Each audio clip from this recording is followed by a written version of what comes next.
friends, I'm Melanie from melaniecooks.com, and today I will show you the easiest way to cook corn.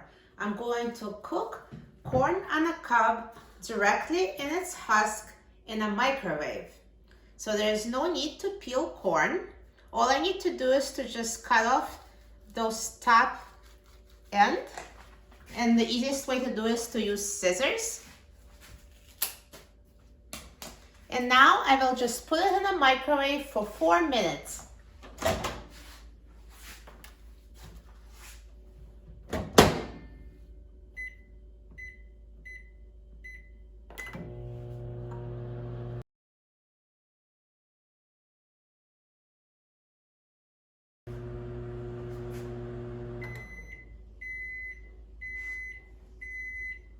Now the corn is done cooking, so let's take it out.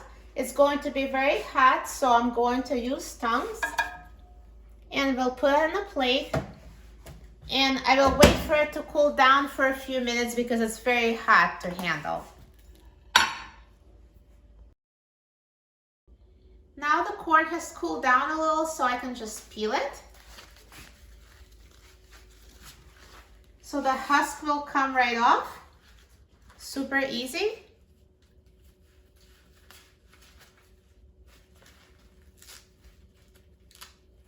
There you go. So here's perfectly cooked corn on a cob. This is the way to cook corn for lazy people, and it tastes delicious. For more easy recipes, please visit my website, melaniecooks.com, and subscribe to my YouTube channel, Melanie Cooks. Hope you enjoy this recipe, and I'll see you next time.